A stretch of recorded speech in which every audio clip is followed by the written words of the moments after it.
देखिए बेटा जी, आज की जो क्लास का कंटेंट है ना, वो ध्यान से समझते हैं, ठीक है। और लास्ट क्लास हमने पढ़ा था सेट्स। सेट्स के अंदर कुछ डेफिनेशंस पढ़ी थी, सबसेट्स तक हमने क्लियर कर लिया था। आज का जो कंटेंट है वो इंटरवल्स पे बेस्ड है। किस पे बेस्ड है बच्चों? ये बहुत इंपॉर्टेंट टॉपिक है इनइक्वालिटीज के पॉइंट से, क्योंकि जब हमारे को सेट के अंदर रियल नंबर्स को प्रेजेंट करना पड़े तो रियल नंबर्स को हम बोल नहीं सकते। जैसे अगर मैं बोलूं कि 2 से लेके 5 के बीच में सारे रियल नंबर्स बताओ, अगर मैं कहता 2 से 5 के बीच में नेचुरल नंबर बताओ, तो आप बता दोगे नेचुरल नंबर 2 से 5 के बीच में क्या क्या आ सकते हैं, बताओ। Very good. पर अगर मैं इसी जगह पे बोलता रियल नंबर्स बताओ, अनगिनत हैं। 2.00001, 2.1, 2.2, 2.999999। अरे 4.99999 भी है भाई, 4.7, 4 पॉइंट लगा के तो कितना ही बोल दो। तो अब क्या है कि उनके लिए इंटरवल्स बने। इंटरवल्स दो तरीके से दिखते हैं, एक होता है क्लोज ब्रैकेट, हाँ नहीं, और एक ओपन ब्रैकेट। मतलब तो इस क्लास में था या नहीं, है ना? हाँ, इस क्लास में। ठीक है, अच्छे से देख लेना, ठीक है। और इनइक्वालिटी में एक तो होता है क्लोज ब्रैकेट, एक होता है ओपन ब्रैकेट। इन दोनों का मतलब है, अगर कोई एलिमेंट बिलोंग कर रहा है क्लोज ब्रैकेट यानी ए कोमा बी को, और अगर कोई ब्रैकेट को बिलोंग कर रहा है ए कोमा बी को, तो इसका मतलब क्या है? इसका मतलब है कि वो वैल्यू इंक्लूड है ए में और बी में, और इसका मतलब है ए से बड़ी है पर बी से छोटी है। अब वेट, इंटरवल्स को लिखने का तरीका तो ओपन ब्रैकेट क्लोज ब्रैकेट है, पर आराम से इसको थोड़ा सा डिफाइन करने के लिए मैं कुछ चीजें यूज कर लेता हूँ। अगर मान लो मैंने कहा एक्स बिलोंग कर रहा है नेचुरल नंबर को, क्या बोला बेटा जी मैंने? एक्स बिलोंग कर रहा है नेचुरल नंबर को।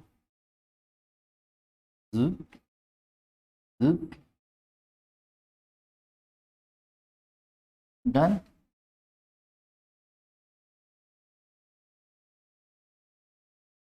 तो कंपटीशन में कोई जीता हारा?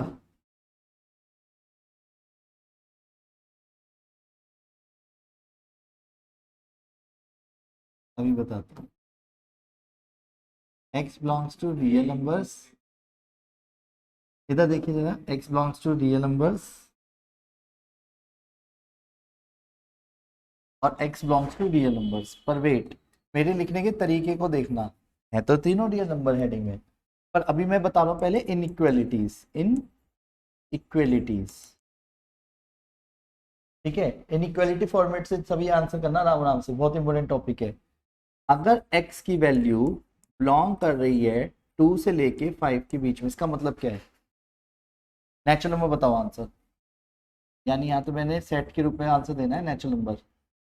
नेचुरल नंबर बताओ क्या आएगा, बोलो सभी। 2, 3, 4, 5, यहाँ तक कोई दिक्कत? बोलो। डन है। अगर मैंने बोला एक x की वैल्यू जो है 2 से बड़ी पर 5 के पास से छोटी, 2 से बड़ी या 5 के पास से छोटी, 2 से बड़ी 5 से छोटी, ऐसे लिख दिया, इसका मतलब क्या आया? इसका मतलब क्या है? तो यानी 5 नहीं आएगा। इसका मतलब नेचुरल नंबर बताने, 2 से तो बड़े हो पर 5, 3, 4, 5, इसका मतलब क्या? 3 और 4। यहां तक किसी को कोई दिक्कत है? डन है। पर अगर कभी कभी क्या होता है, रियल नंबर्स को सिर्फ इनइक्वालिटी फॉर्मेट से नहीं दिखाया जाता, ठीक है। कभी कभी नंबर लाइन पे भी दिखाया जाता है। क्या बोला मैंने? Number line. और कुछ चीजें ऐसी है नंबर लाइन पे भी हर चीज को नहीं रिप्रेजेंट कर सकते, तो उसके लिए बने इंटरवल्स। क्या बने? इंटरवल्स। अब दोनों में डिफरेंस बताना चाह रहा हूं, तो प्लीज पहले ध्यान दे लीजिएगा। Are ready? एक नंबर लिख लेते हैं, 1 2 3 4, 1 2 3 4 5 6 7 8, ठीक है। 0 1 2 3 4 5 6 7 अभी के लिए डन।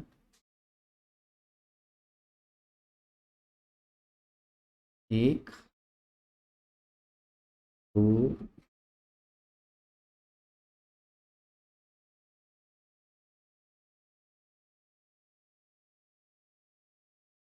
देखो नंबर लाइन समझते हैं। अगर कोई वैल्यू इंक्लूड है तो इसका मतलब उसे डार्क कर देंगे। मतलब उसका मतलब है 2 से लेके 5 के बीच का मतलब 2 भी है और 5 भी है, और उनके बीच में सारा। यहां तक कोई दिक्कत? इंक्लूडिंग मतलब क्लियर है। नंबर लाइन में हमने क्या करा, रियल नंबर्स को दिखा पा रहे हैं कि देखो 2 भी था, 5 भी था और बीच के सारे थे। डार्क कर देते हैं, पर उसका मतलब है 2 इंक्लूड है तो 2 तो रहेगा डार्क। डन बोलो हाँ। पर 5 ओपन है, यानी 5 की तरफ ओपन का ब्रैकेट लगेगा, यानी 5 इंक्लूड नहीं है। और इनके बीच में सारे, क्या ये बात समझ आ रही है? बोलो हाँ। यानी जो चीज इंक्लूड नहीं होती उसकी तरफ ओपन लगाते हैं। ओपन का मतलब है वो वैल्यू इंक्लूड नहीं है। समझ आ रहा है? बोलो हाँ। नहीं आ रहा समझ? वेट, इसका मतलब 2 इंक्लूड नहीं है, इस बार 5 इंक्लूड है। तो 2 सपोर्ट कर रहा है, क्योंकि 2 कह रहा है भाई मैं नहीं हूं, पर मेरे से बड़ी वैल्यू तो है ना 2.001 समथिंग। समझ गए? तो यहां से लेके 5 की तरफ क्या रहेगा? क्लोज्ड, यानी 5 क्लोज्ड रहेगा, 2 ओपन, और इसके बीच में सारा। ये हो गया नंबर लाइन को रिप्रेजेंट करने का तरीका। फिर 2 से लेके 5 के बीच में, यानी 2 भी इंक्लूड नहीं है, 5 भी इंक्लूड नहीं है, और बीच का सारा। ये समझ पा रहे हो? बोलो हाँ। है? वेट, अब इधर आ जाओ। इसी को देख के हम नंबर लाइन आराम से बना सकते हैं। इसके नंबर लाइन के अकॉर्डिंग अगर बात करें, x बिलोंग्स टू, यानी x कहां से कहां तक लाई कर रहा है, तो 2 और 5 के बीच में तो है, पर क्लोज ब्रैकेट का मतलब होता है वो इंक्लूड है। बात समझ गए? यहाँ पे 2 की तरफ क्लोज्ड और 5 की तरफ ओपन, यानी 5 क्लोज नहीं है, यानी 5 को छोड़कर 5 से कम, यानी जहां पे ये वाला सिंबल दिखेगा इसका मतलब वो इंक्लूड नहीं है। ये बात समझ पा रहे हो? बोलो हाँ। फिर यहां से समझते हैं कि 2 से लेके 5 के बीच में, तो 2 ओपन, 5 या 5 से नीचे, इसका मतलब क्या है? 2 से लेके 5 के बीच में। ये समझ आया? बोलो हाँ। नहीं आया समझ? क्लियर है? अब नेक्स्ट, अब क्वेश्चन के अकॉर्डिंग चलते जरा। तो भैया मेरे ध्यान से समझना, इंटरवल्स में कभी कभी अगर आपको एक छोटी सी बात दे दूं कि यार x बिलोंग कर रहा है बेटा 2 से लेकर के 7 के बीच में क्लोज ब्रैकेट, और अलग से मैंने कह दिया x belongs to natural number है, तो आंसर क्या होगा ये बताओ बस। इसका मतलब क्या निकला? 3 4 5 6 7 क्यों बोला आपने, और 2 क्यों नहीं बोला? एक्सक्लूड है। पहली बात क्लियर है? वेट, ये हमारी पूरी क्लास 11th में एक बहुत जोरदार और बेहतरीन कॉन्सेप्ट में से बनने वाला है। जब हम एक चैप्टर पढ़ेंगे सेट्स के बाद रिलेशन, और रिलेशन के अंदर एक कॉन्सेप्ट आएगा फंक्शन। उस फंक्शन के अंदर बहुत सारे ऐसे टॉपिक्स हैं जो हमारे बुक के अंदर बहुत ना के बराबर दिए हुए हैं, पर एंट्रेंस में बहुत जगहों पे यूज होते हैं। साइंस वालों में तो और ज्यादा होते हैं, पर कॉमर्स वालों में भी यूज होते हैं एंट्रेंस लेवल पे। बात समझ पा रहे हो? बोलो हाँ।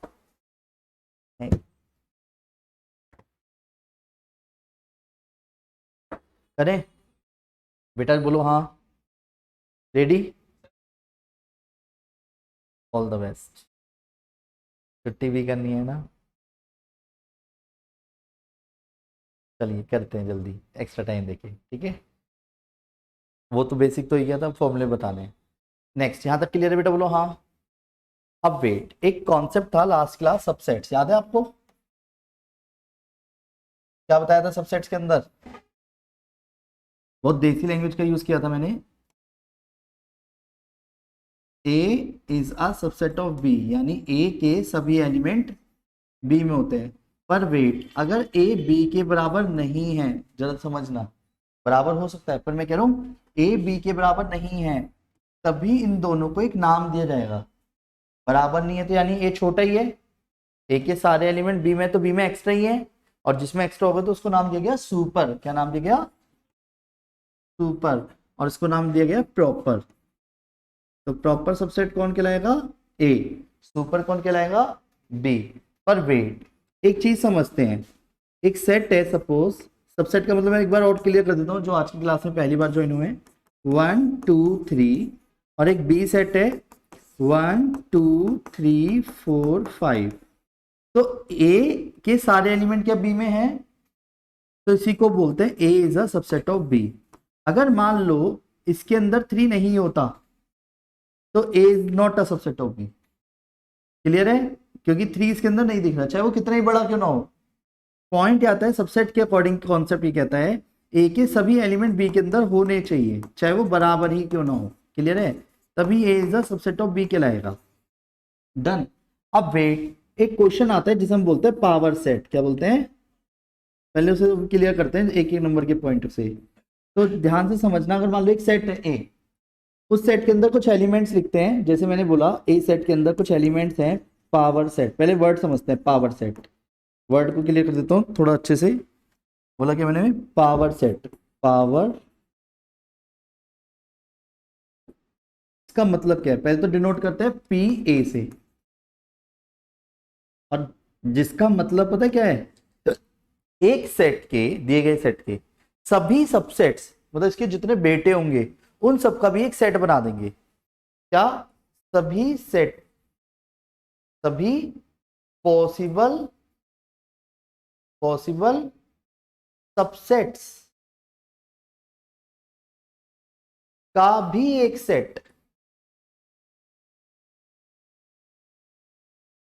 पावर सेट कहलाता है। अभी ऐसे समझ नहीं आएगा, इसके लिए मैं एग्जांपल कर रहा हूं। अगर मान लो मैं आपसे कुछ क्वेश्चंस पूछूंगा, ध्यान से समझना। क्या ये एक सेट है? पहले ये बताओ,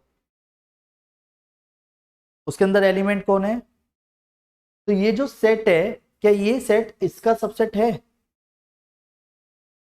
क्योंकि ये सेट भी है और अंदर का, इसके अंदर का एलिमेंट इसके अंदर है ऑलरेडी। तो ऐसे इसके कितने सारे बेटे हो सकते हैं ये बताओ। जैसे बताओ काउंट, मतलब वैसे पावर सेट सारे सबसेट्स का भी एक सेट होता है, अभी क्लियर कर रहा हूं वही। तो सबसेट एक अलग वर्ड है, पावर सेट कह रहा है सारे सबसेट्स का भी एक सेट पावर सेट कहलाएगा।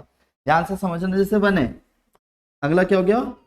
2 3 1 2 2 3 1 3 1 2 3, क्योंकि एक सेट खुद 5, ये हर एक का बेटा है।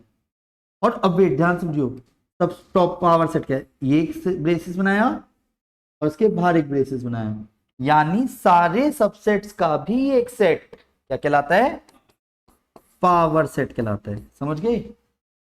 पावर सेट जब बोलेगा तो उसका मतलब क्या है बच्चों? किसी एक सेट के जितने भी पॉसिबल सबसेट्स होते हैं, सभी पॉसिबल सबसेट्स का भी एक सेट पावर सेट कहलाता है। क्लियर वर्ड है? नहीं आ रहा समझ? ये तो गया पावर सेट। अगर मैं बोलता प्रॉपर पावर सेट बताओ, क्या बोलता? प्रॉपर वर्ड बोल दिया मैंने। तो प्रॉपर पावर सेट बताओ। अब लिखने का तरीका तो भाई यही रहेगा, पीए करके, कोई स्पेशल वर्ड तो दिया नहीं है नाम में। पर प्रॉपर वर्ड में क्या होगा? यानी बेटे बताने, भाई नहीं बताना। और मैंने बताया था प्रॉपर में ए बी के बराबर नहीं होना चाहिए। तो यानी आपको अब जो सेट बताओगे, बस कौन सा नहीं बताओगे ये सोच के बताओ, प्रॉपर वर्ड की वजह से।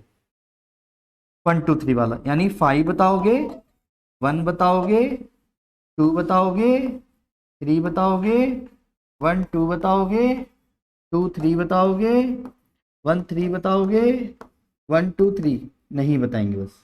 और इन सब का भी सबसेट, ये सारे प्रॉपर हैं। प्रॉपर मतलब सब इससे कम है। ये बात समझ आई? नहीं आ रही समझ? तो प्लीज ध्यान से समझना। क्वेश्चन की लैंग्वेज में ये 2 वर्ड थे जिसके ऊपर 1 नंबर के क्वेश्चन पेपर में हिट लिस्टेड होते हैं, मैं उसको क्लियर कर रहा हूं। क्या? कि अगर किसी क्वेश्चन में नंबर ऑफ ए हमें पता है और हमारे को किसी क्वेश्चन में number of power set of A बताने पड़े, इसको मैं यहां पे लिखता हूं, number of power set of A बताने पड़े, पावर सेट। ऑफ ए, ये वाली चीज, तो उसका फॉर्मूला है क्या, 2m। एग्जाम्पल के तौर पे अगर एक एलिमेंट, एक सेट था 1 2 3 और मुझे number of power set of A बताने हैं, तो ये बता सकता हूं, पहले नंबर ऑफ ए पता होने चाहिए। नंबर ऑफ ए कितने हैं बोलो, 3। तो number of power set of A कितने रहेंगे, आंसर क्या रहेगा 8। नहीं आया समझ? और इसे काउंट करके दिखाता हूं, देखो 1 2 3 4 5 6 7 8। वेट, मतलब एक तरह से अगर कोई थोड़ा बड़ा क्वेश्चन आया जिसके नंबर ऑफ पावर सेट लिखना पॉसिबल नहीं है पर नंबर ऑफ पावर सेट बता सकते हैं, वो सारे पावर सेट के एलिमेंट्स नहीं लिख सकते पर हम बता सकते हैं। जैसे दूसरे एग्जांपल को समझते हैं। अगर मैंने आपसे कहा कि मान लो एक और सेट है जिसके अंदर AEIOU लिखा हुआ है और क्वेश्चन वही है number of power set of A बताओ, तो पहले तो एक चीज बताओ, नंबर ऑफ ए कितने हैं, नंबर ऑफ ए 5 है। और अगर मैं इसके पावर सेट बनाने बैठता तो 32 बनेंगे। ये मैंने ऐसे कैसे बता दिया, 2 की पावर 5। तो आंसर क्या आ गया। पर वेट, इसके अंदर अगर एक क्वेश्चन एक्स्ट्रा जोड़ देता, number of proper power set बताओ, प्रॉपर पावर सेट बताओ। तो प्रॉपर पावर सेट में क्या आता सेंस, 2n-1 यानी 32-1। आंसर नहीं आया समझ, एक कम हो जाएगा। वो एक कौन सा कम हो रहा है, वो खुद इंक्लूड, वो खुद जो था। यानी एक तरह से एक होता है नंबर ऑफ पावर सेट का फॉर्मूला 2n और number of proper power set का फॉर्मूला, प्रॉपर पावर सेट का फॉर्मूला वो क्या होता है बेटा जी, 2m-1। एक कम कर देंगे, डन। अब मैं क्या आप सबसे एक नंबर का एक बेहतरीन सा क्वेश्चन पूछ सकता हूं, बोलो जल्दी, हाँ या ना में आंसर देना है। ओके, पहला क्वेश्चन, ए सेट है 1 2, एक है number of power set, number of, क्या आएगा आंसर। अब तो आप गलत हो गए ना, क्या आएगा आंसर 4। कैसे, 2 की पावर 2, आंसर 4। अगर मैं बोलता number of proper power set तो क्या आएगा नंबर ऑफ पावर सेट का फॉर्मूला, यानी ये क्लियर, पहले बोलो हाँ, दोबारा से। अब आप एक बार हैंड रेज कर लीजिए, कौन आंसर देना चाहता है उसी से पूछूंगा।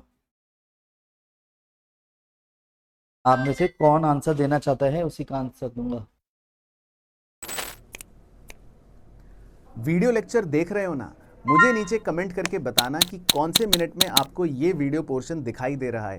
इससे मुझे पता लगेगा कि आपने पूरा वीडियो ध्यान से देखा कि नहीं। आपके कमेंट का मैं नीचे इंतजार कर रहा हूं। तो number of power set of A कितना है,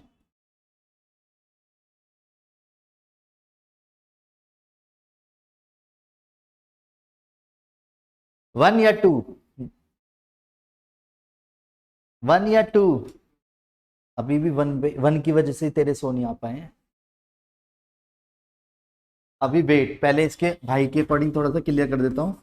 नंबर ऑफ ए कितना है पहले ये बताओ, और number of power set of A के फॉर्मूले के अकॉर्डिंग चलेंगे तो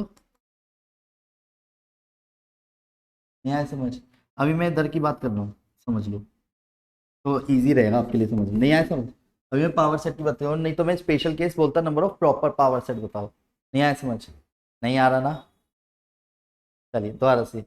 एक बी एलिमेंट है, डन। तो कोई क्वेश्चन है number of power set of B बताओ।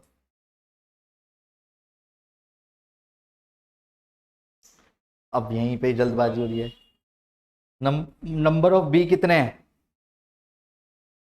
और 2 की पावर 0। कंफ्यूजिंग वाले हैं पर आज देख लिए तो वो हमें कंफ्यूज नहीं करेंगे। क्लियर, बोलो हाँ, बोलो हाँ। मतलब अभी इन्हीं के क्वेश्चनों पे आते हैं। अगर वो बोलता number of proper power set तो number of power set of A क्या हो जाते, 1 और number of power set of A क्या हो जाते हैं यहाँ पे 0। पता है ना क्यों? इस वाली हेडिंग के अकॉर्डिंग बात कर रहा हूँ मैं। ठीक है बच्चों, याद रखना प्रॉपर पावर सेट में वो खुद छूट गया इसलिए एक कम हो गया, और एक कम होने में तभी बोलना है जब वो प्रॉपर बोले। और ये एक्स्ट्रा ऑर्डिनरी क्वेश्चन है, पर पॉइंट ये आता है कि एक्स्ट्रा ऑर्डिनरी पढ़ने के बाद ही हम एंट्रेंस में एक्स्ट्रा ऑर्डिनरी बन पाते हैं। तो मात्र उस एक नंबर के लिए हमारे को कुछ बातें एक्स्ट्रा सीखनी चाहिए। कभी कभी कोई थियोरटिकल पार्ट आएगा, पर वो थियोरटिकल पार्ट हर कोई टीचर नहीं बताता क्योंकि वो उस नजरिए से नहीं देख रहा। पर क्या होता है ना, हम भी गलती क्या करते हैं, हम नोट्स नहीं बनाते, और नोट्स सही समय पे ना बनाने की वजह से बाद में हमें दिक्कत देते हैं और हमें लगता है कि नहीं मैं तो ले आऊंगा नंबर, और वो ना लाने का सबसे बड़ा बड़ा कारण हम ही थे क्योंकि उस टाइम पे हमने एक आलकस दिखाया था। और वो आलकस अभी इस उम्र में दिखाना बिल्कुल भी वैल्यूएबल नहीं है। क्यों नहीं है? अब 2 मिनट के लिए सोच के देखो, पढ़ाई करने के अलावा कोई एक्स्ट्रा एक्टिविटी ऐसी है जिसमें आपको इन्वॉल्व होना है, जो आपको अगर प्लस कर रही है, वो एक्टिविटी समझ आती है। जैसे किसी का गेम चल रहा है, ठीक है समझ आता है, कोई स्पोर्ट्स में समझ आता है, उसमें प्लस कर रहा है। पर अगर आपके पास कोई ऐसी एक्टिविटी नहीं है और आप उस एक्टिविटी को सोच रहे हो कि मैं फोन चलाता हूँ मुझे प्लस कर रहा है, लैपटॉप चलाता हूँ प्लस कर रहा है, दोस्ती यारी में बातें कर रहे हैं फोन करके प्लस कर रहा है, तो फिर तो गलती कर रहे हो। इस एज क्राइटेरिया में आपका काम से पढ़ना है, और अगर उस पढ़ाई को भी अगर आप सीरियस मोड पे नहीं कर पा रहे तो आप कुछ ना कुछ गलती कर रहे होगी। आपको ये काम समझना पड़ेगा। जैसा मैं अपनी बात करता हूँ, मेरी शादी हो चुकी है, मेरे बच्चे हो चुके हैं, तो क्या मैं उस जिम्मेदारी को छोड़ के वही काम करूँगी जो पहले बैचलर था तब करता था? पूरे दिन भर ही आराम से वेला घूमने लगता हूँ, पढ़ाना छोड़ देता हूँ? अरे अब मेरा काम है पढ़ाना, क्योंकि मेरे को अर्निंग पढ़ाने से होनी है तो मैं पढ़ा रहा हूँ। उसका मेरा टाइम एक स्लॉट फिक्स है, चाहे 4 पढ़े, 40 पढ़े, 400 पढ़े या 4 करोड़ करोड़ लोग पढ़े, इस बात से क्या मतलब है? वो मेरे नजरिया है। पर पॉइंट क्या आता है, मेरे को तो अपना काम करना पड़ेगा ना, और वो काम चाहे पढ़ाने के अलावा चाहे मेरी मैन्युफैक्चरिंग यूनिट में हो तो ठीक है मैं वो काम भी करूंगा, पर साथ तो चाहिए ना। उसमें क्या साथ चाहिए? ऐसे ही आपको भी अपने तरफ से ये सोचना पड़ेगा कि आपका काम पढ़ना है, और पढ़ने के केस में आपको समय देना पड़ेगा और वो स्मार्टली देना पड़ेगा। आपसे कोई ये नहीं कह रहा कि आपकी कोई लाइफ में दखल अंदाजी दे रहा है, पर आपको ये भी समझना पड़ेगा कि जब कोई इतना बोल ही नहीं रहा तो आप खुद भी तो मैनेज करो ना उसे सही तरीके से। नहीं समझे? सुबह उठने से लेके रात के सोने तक का आपका प्लान होना चाहिए। मतलब डिसमैनेजमेंट में मत जाइए, प्रॉपर एक मैनेजमेंट का पार्ट बनाइए। एक और चीज मैंने आपसे एक चीज बहुत पहले बोली थी, और आप यहाँ पे जितने भी करोड़ों व्यूअर्स मुझे सुन रहे हैं वो ध्यान से सुनना इस बात को। जब आपने 11th क्लास के अंदर एंट्री करी है तो कुछ सोच के करी है ना। अगर कॉमर्स था तो सोच के लिया है, साइंस है तो सोच के लिए। अब जब ले ली है तो आपको अपनी फील्ड के बारे में बहुत अच्छी नॉलेज होनी चाहिए। अब बस ये ध्यान रखना, और जैसी नॉलेज ले लोगे अभी मतलब रिसेंट में 2-4 दिन के और अंदर, ठीक है। सीबीएसई वालों का रिजल्ट आने वाला है, आईएससी का कल आ चुका है, ठीक है। तो उन सबको बहुत बहुत बधाई जो पास हो चुके हैं और अच्छे नंबरों से पास हुए तो उनको एक्स्ट्रा ऑर्डिनरी बधाई। पर आप सबकी जानकारी के लिए बता दूं, आपने परसेंटेज देख के अपना करियर सिलेक्ट नहीं करा है, आपने अपने करियर को अच्छा करने के लिए करियर सिलेक्ट किया है। सिर्फ परसेंटेज को देख के करना होता या दोस्ती यारी को देख के करना होता तो एक अलग पॉइंट होता। बात समझ रहे हैं? अब जो करियर है वो एक्चुअल में करियर 10th तक की स्टडी सबने पढ़नी थी मजबूरी में, पर 11th की बाई चांस नहीं होनी चाहिए, बाई चॉइस होनी चाहिए। बाई चांस होना अलग वर्ड होता है, बाई चॉइस आपने जब कॉमर्स ली है विद मैथ ली है, बाई चॉइस आपने साइंस ली है विद मैथ ली है, बायो वाले हैं तो वो अलग सुन रहे होंगे मुझे। पर प्लीज आपको ये समझना पड़ेगा कि जब बाई चॉइस ली है तो आपको मेहनत करनी पड़ेगी अब। और वेट, हवा लगती है 11th में, पर मैंने आपसे बोला था आपको अपने में हवा नहीं लगने देनी। अब असली जवाब आप दे सकते हो अपने रिजल्ट से 12th के अंदर। जिस स्कूल में आप हो और उसी स्कूल के रिजल्ट में अगर आपका नाम फर्स्ट या सेकंड या थर्ड में नहीं है तो आपको समझना चाहिए यानी आप कुछ गलती कर रहे थे, या तो ओवर कॉन्फिडेंट हो गए थे या अपने आप को आपने उस जगह पे कभी रखा ही नहीं। सोचना 95% आए हैं, 96% वाला फर्स्ट और सेकंड में, सेकंड की रो में दिख रहा है, क्या दूरी रह गई है बता? 1%। बता 1% 5 नंबर से बढ़ जाती, क्योंकि साइंस का मिला के एक ही था और इंग्लिश का मैथ का सिर्फ 5 नंबर में। मान ले वही 93 तेरे जो मैथ्स में आए, अगर वही 98 आराम से आ रहे हैं तो सोच रैंक ही कुछ और हो जाए। चेहरा अलग अलग जगहों पे लगा हुआ दिखता है स्कूल के अंदर। तो ये एक 5 नंबर की कहानी, 4 नंबर की कहानी यहाँ पे खलती है, पर इसको हमें पछतावे में नहीं लेना। एक और चीज थी, जैसे कल अभी ध्रुव के पापा के साथ ऐसी बात कर रहा था। ध्रुव वो स्टूडेंट है जिसके 100 आउट ऑफ 100 रहे थे, ठीक है। तो जब उनके पापा से कल बात हो रहा था तो उन्होंने एक चीज बहुत अच्छी बोली, कह रहे बहुत सारे बच्चे धक्के खा रहे हैं। कौन से वाले? 90 एंड अबव वाले। उन्हें समझ ही ना है, बात करने की समझ नहीं, किसी काम को करने की समझ नहीं। और कंपनियां पता है क्या चाहती हैं? चलता फिरता पुर्जा। उन्होंने वर्ड यूज करा, चलता फिरता पुर्जा चाहिए उन्हें। कहने का मतलब एक्टिव पर्सन चाहिए उन्हें, डीएक्टिव वाला पर्सन नहीं चाहिए कंपनीज को। मतलब ऐसे समझो, अगर मेरी कंपनी में मुझे किसी को हायर करना है तो जो सही से बात नहीं कर पा रहा और उसके जो डॉक्यूमेंट है उसमें 100 भी लिखा हुआ, मैं करूँगा उसे ज्वाइन? 2 मिनट सोच के देखो। कोई मान लो फॉर एग्जाम्पल मेरे को एक अदर लोकेशन के लिए एक मैथ्स की फैकल्टी हायर करनी है सपोज, ठीक है। और आया, सर मेरे ना मैथ्स में 100 आए हैं। मैंने कहा अच्छा, अरे वाह। पर अब वो ना बातें भी अच्छे से नहीं कर पा रहा, ठीक है, आंखों में आंखें भी नहीं डाल पा रहा। तुम्हें लगता है कि मैं उसे हायर कर लूँगा 100 लाने पे भी, कि पढ़ा दे भाई, अरे तेरे 100 आए हैं, बहुत बच्चे पढ़ेंगे तेरे से, ऐसे हो जाएगा क्या? नंबर लाना, पढ़ना और पढ़ाना दोनों में डिफरेंस है। ऐसे ही समझो आपके केस में भी, आपने पढ़ा और उसको पेपर में उतारना, प्रेजेंटेशन देना, ये सब आपके हाथ में है। प्रेजेंटेबल बनाना है आपको अपने आप को। और प्रेजेंटेबल कई चीजों में बनाना है, एक होता है कॉपी में लिखना, एक होता है अपने बिहेवियर में, अपने व्यवहार में लाना। और वो प्रेजेंटेबल लाने को मैं थोड़ा सा डिफाइन कर रहा हूँ आज, जिसकी बात पे मैंने टॉपिक उठाया कि आपको प्रेजेंटेबल ऐसे बनाना है कि अगर कोई होमवर्क मिला है आपको नोट्स बनाने के लिए, तो वो प्रेजेंटेशन में आ जाना चाहिए, या आपकी डिसिप्लिन का पार्ट हो जाना चाहिए कि यार ये जाते मुझे बस अपने लिए खुद से एक तरफ नोट करके रखना है, जो आज नहीं तो कल, कल नहीं तो परसों काम आने। क्योंकि मानो या मत मानो 5 साल की जर्नी पढ़ाई से रिलेट करती है। उसके बाद इस 5 साल की जर्नी में आपको अपने करियर के अंदर रिसर्च चालू रखनी है कि मेरा इंटरेस्ट फैक्टर किस फील्ड से जुड़ रहा है, जैसे मुझे बहुत अच्छा करना है। लर्निंग जरूरी है, मैं बार बोल रहा हूँ, लर्निंग को भी आउट मत करना। और लर्निंग एक समय तक पर, उसके बाद अर्निंग अपने आप आने लगेगी। पर अभी तो फिलहाल के लिए आपको क्लियर हो जाना चाहिए। और रही बात भटकने की, तो भाई उसकी तो कोई सीमा है नहीं अभी। और अगर आपको एक चीज समझ आ गई है कि हाँ, जो इस उम्र में अभी आप हैं, इस उम्र में आपको भी बहुत कुछ करना है, तो आपको पढ़ाई करनी पड़ेगी। बढ़ने के लिए पढ़ना पड़ेगा, क्लियर है।